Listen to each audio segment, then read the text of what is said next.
Good morning students, MCom semester 4 international accounting. ये हमारा international accounting का थर्ड वीडियो है। First video about important theory, second video about MCQs and this is the last video of international accounting. और इसके साथ ही हमारा international accounting का पूरा पेपर कम्प्लीटली डन हो जाएगा। ये मैं आपको इसमें सम कराने वाली हूँ, लेकिन कौन से सम? जैसे मैं हमेशा कहती हूँ कि your strategy must be good. आपकी एक स्ट्रेटजी होनी चाहिए एग्जाम की। आपका सिर्फ 2 घंटे का पेपर है और 50 मार्क्स का पेपर। आपको सिर्फ 2 क्वेश्चन लिखने हैं, और ऐसा है नहीं कि सारे क्वेश्चन लिखेंगे तो सारे मार्क्स मिल जाएंगे। तो आपने जिस तरीके से लिखा होगा उसी हिसाब से मिलेंगे। तो पहला है थ्योरी। सेकेंड वाला ये जो सम है about journal entries and write down the journal entries and we have to prepare certain working notes to solve this sum. तो ये वाला जो सम है 20 मार्क्स का। Then third one about consolidated balance sheet और the last one is again theory.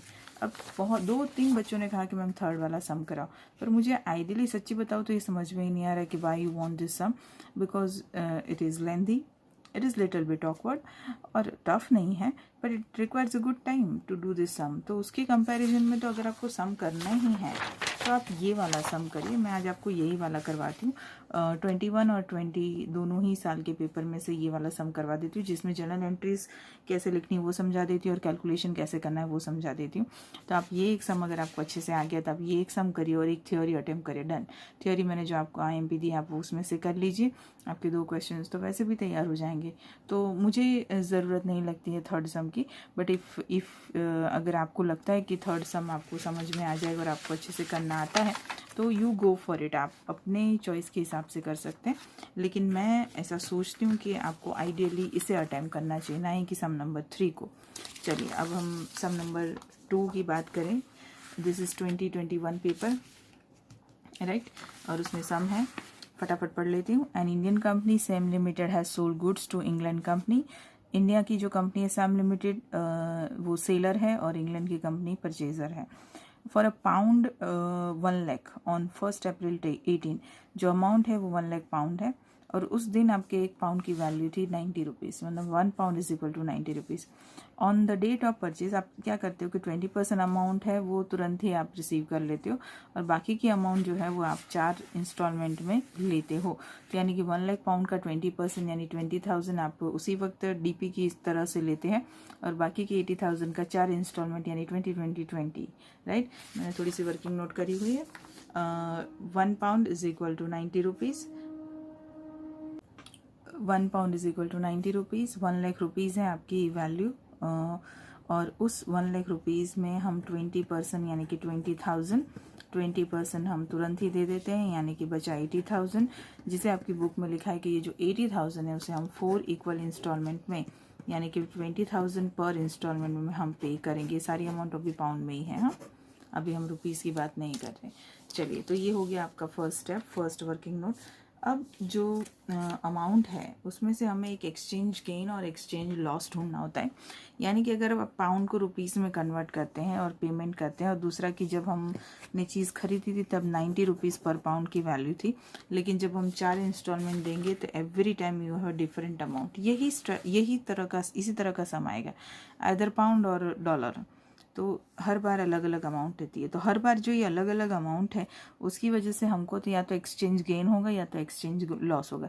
एक simple सी बात बताओ कि 90 रुपीज़ हमारी उस वक्त जब हम गुड्स बेच रहे थे तब 90 रुपीज़ था। आज जब बात करते हैं फर्स्ट इंस्टॉलमेंट की तो वो 89 रुपीज़ है ना, यानी कि 1 रुपया कम है। तो चलिए अब हम सम करते हैं। तो सबसे पहले 20,000 ये हो गया हमारा जो फॉर्मूला है to find out amount of instalment, ये मैंने सीधा ही ढूंढ लिया है। अब यही समझ लो ना, ये टोटल अमाउंट 80,000 और नंबर ऑफ इंस्टॉलमेंट 4, तो 20,000 हो गया। चलिए, उसके बाद अब हम काउंट करते हैं एक्सचेंज गेन और लॉस। तो this is your working note number 1 और you can write down instalment number 1। ठीक है, चलिए शुरू करते हैं। सबसे पहले कि आपका जो अमाउंट ऑफ इंस्टॉलमेंट कितना है, 20,000। Amount of instalment 20,000 pound. Okay चलिए, अब हमें एक्सचेंज गेन होगा या लॉस। तो सबसे पहले हम वो 20,000 को एज इट इज़ लिख देंगे। फर्स्ट इंस्टॉल के वक्त मैं यहाँ पे अमाउंट लिख देती हूँ कि 1 पाउंड की वैल्यू क्या थी, इन रीस 89 रुपीज़। तो जो प्रेजेंट वैल्यू से हम पहले लिखेंगे और जो प्रीवियस वैल्यू से बाद में लिखेंगे, this is called spot value, this is called previous value. Okay so 20,000 spot value 89 है और प्रीवियस वैल्यू 90 है, तो डिफरेंस 1 है। So your answer is 20,000। तो यहाँ पर ये जो 20,000 है वो गेन है, because now you are 1 rupees is lesser than the 90 rupees. तो 1 रुपया आपका कम है, तो ये आपका गेन हुआ, because now you are going to pay 20,000 less. तो यहाँ पर बेसिक जो अमाउंट थी पे करने की, वो कितनी थी पहले वो हम चेक करें। तो बेसिक अमाउंट थी आपकी 20,000, आपको इंस्टॉलमेंट का पे करना था। 20,000 मल्टीप्लाई बाय 90, क्योंकि जब आपने ख़रीदा था तब ये कीमत थी उसकी, तो 18 लाख। और उसमें से आपका एक्सचेंज गेन माइनस करेंगे, क्योंकि अब हमें उतना कम देना है, because the value is reducing. So 20,000 थी तो 20,000 हम माइनस करेंगे। So 18 lakh minus 20,000, so your answer is 17,80,000. This is our first working note and this is amount payable. अब इतना अमाउंट पे करना है। ओके ये हुआ फर्स्ट वर्किंग नोट। सारे वर्किंग नोट करके हम पहले रख देते हैं। Second working note. Second working note यानी आपका सेकंड इंस्टॉलमेंट। सेकंड इंस्टॉलमेंट ये कहता है कि ऑन 1 जून आपका पाउंड की वैल्यू है 89.5। सेम चीज़ हम करेंगे। आप वर्किंग नोट लिखें या तो डेट लिख दे की बात है। सो मैं अब फॉर्मूला वगैरह वापस रिपीट नहीं कर रही हूँ। 20,000 आपकी अमाउंट थी, ओके उसमें अभी जो आपका स्पॉट रेट है 89.50, और ये जो प्रीवियस है वो तो सेम ही रहेगा। This is spot, this is previous, ये तो सेम ही रहेगा। तो अगर हम इसको सॉल्व करते हैं, then your answer is 10,000। 10,000 again exchange gain. Why exchange gain? Because now you have to pay 0.50 less.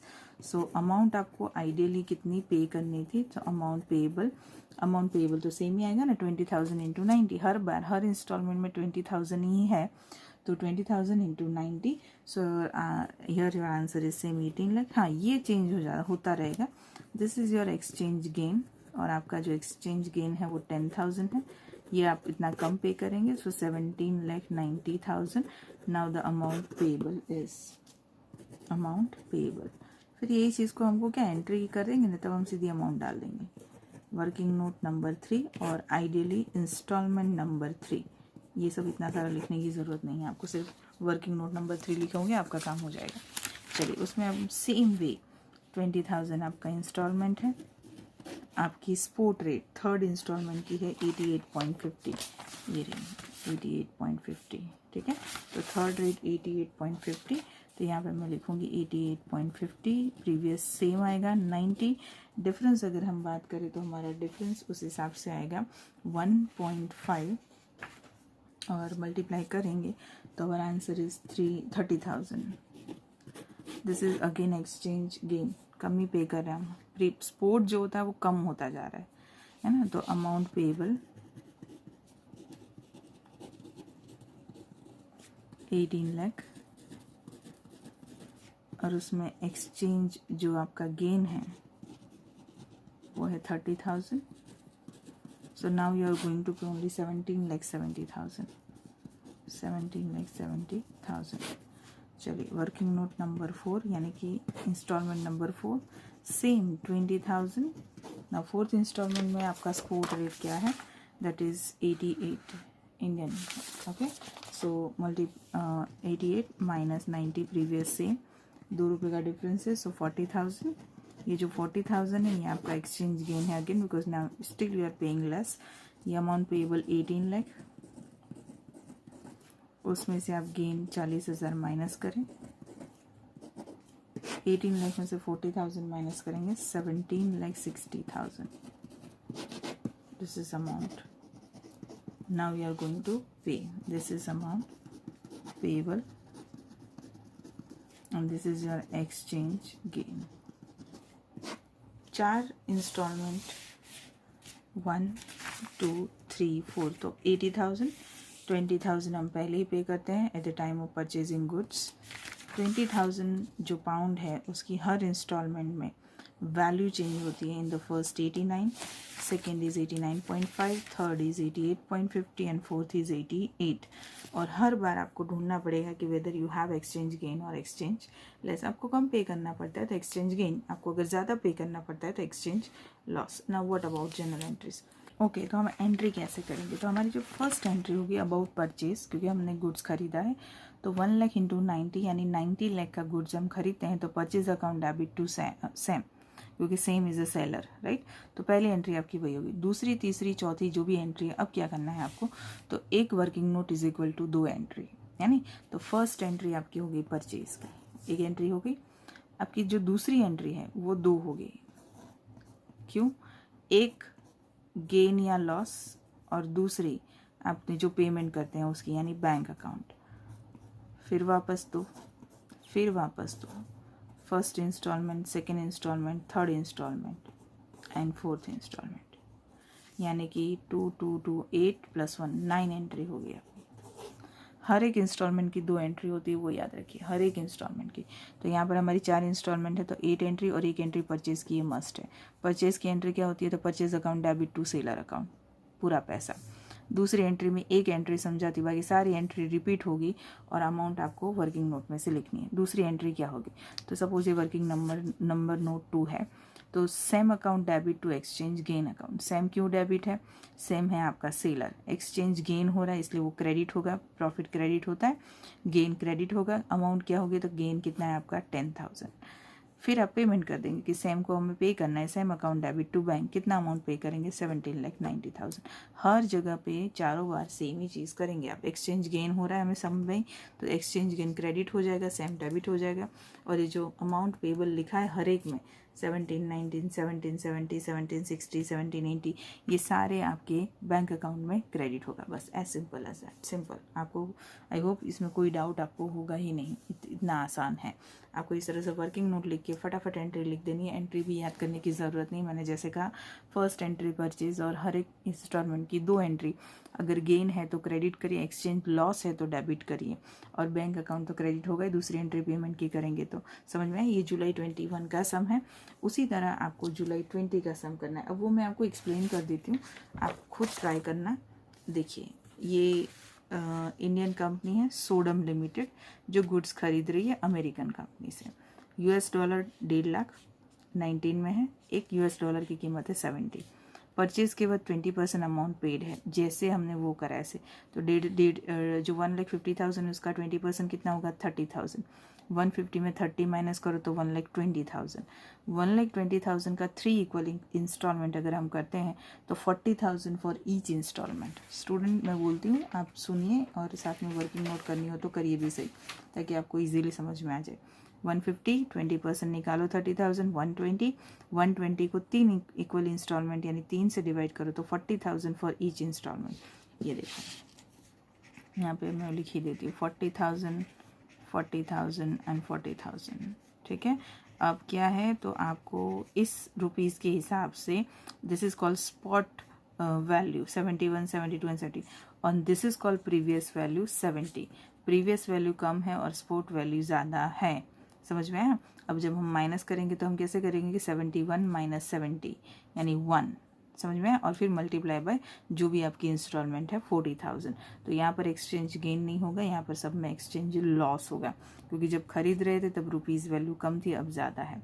चलिए, हो गया आपका। बहुत आसान है, मेरी आपको एडवाइस है कि आप इसको फॉलो करें। आप अगर कंसोलिडेटेड बैलेंस शीट में जा रहे हैं तो आपको थोड़ा काम भी ज़्यादा करना पड़ेगा और साथ में थोड़ी मेहनत भी ज़्यादा करनी पड़ेगी, और आंसर का भी कोई श्योरिटी नहीं है। This is very simple. आपकी एंट्री सही है तो अमाउंट गलत तो एंट्रीज़ के भी मार्क्स मिलेंगे आपको, ओके। और वर्किंग नोट्स तो आपको बहुत आसान लगी रही होगी, मैंने अभी करवाया, okay. I hope I have cleared all your doubts in international accounting. 3 video है, चेक करिए तीनों के तीनों और एग्ज़ाम दीजिए। बेस्ट ऑफ लक, मिलते हैं नेक्स्ट लेक्चर में। Bye students.